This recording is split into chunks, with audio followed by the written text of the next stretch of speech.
Ang programang ito ay rated SPG. Striktong patnubay at gabay ng magulang ang kailangan. Maaaring may masiselang tema, lengguwahe, karahasan, sexual, horror o droga na hindi angkop sa mga bata.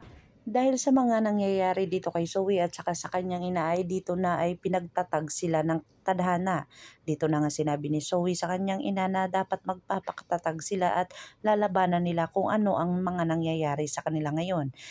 Ngayon ay bumabagsak man sila at naway maglalaban sila para sila ay aangat naman, na kung saan dito na nga si Dr. RJ Tanyag ay kinakampihan na nga si Annalyn at hindi na nga ito pinapabayaan, na kung saan nalaman na nga nila ang tunay na dahilan kung bakit si Dr. RJ Tanyag ay naaksidente. Agad-agad naman itong sinugod ni Giselle itong si Moira na habang kumakain. Dito nga niloblob ni Giselle dahil nalaman ni Giselle ang katotohanan dito kay Lynette, na kung saan sinabi ni Lynette na talagang si Moira ang dahilan kung bakit naaksidente si Dr. RJ Tanyag.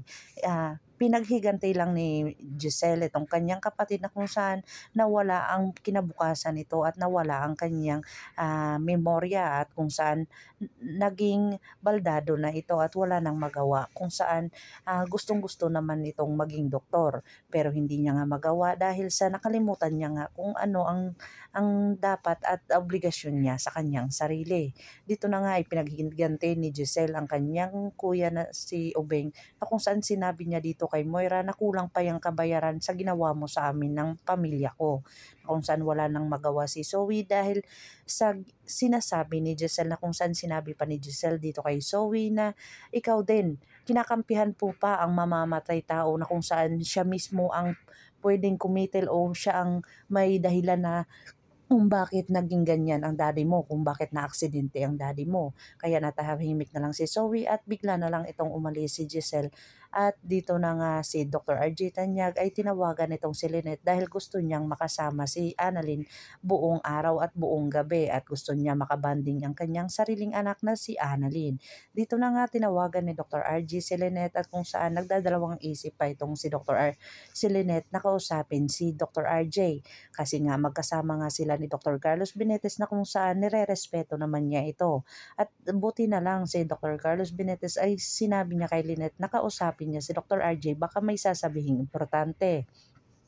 Agad-agad naman itong sinagot ni Lynette ang telepono, na kung saan sinabi niya ni Dr. RJ Tanyag sa kanya na ipagpapaalam ko ang anak natin na si Annalyn na dito muna sa akin matutulog, kasi gusto ko siyang maibanding, na kung saan nagdadalawang isip itong si Lynette dahil alam naman niya na talagang may pwedeng masamang mangyari sa kanyang anak na si Annalyn nang dahil sa nasa puder nga ito ni Moira at saka ni Zoe.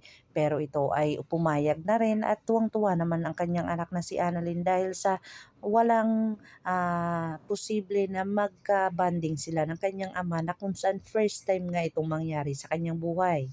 Dito na nga ay masayang-masaya si Annalyn na kasama ang kanyang ama, na kung saan dito nga siya nakita ni Zoe na suot ni Annalyn ang kanyang damit.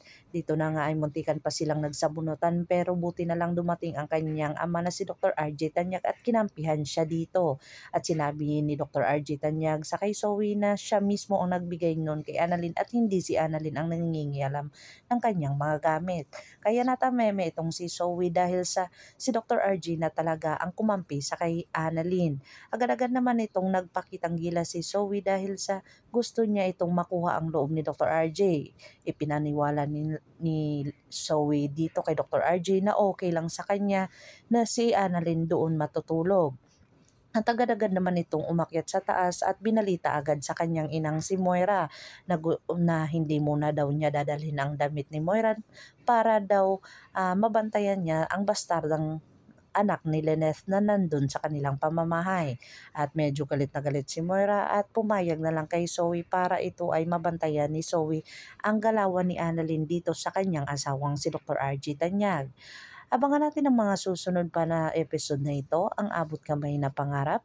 Kung bago lang po kayo sa aking channel, please like, share, and subscribe para ma-update po kayo sa mga susunod pa. Yan lamang po at maraming salamat.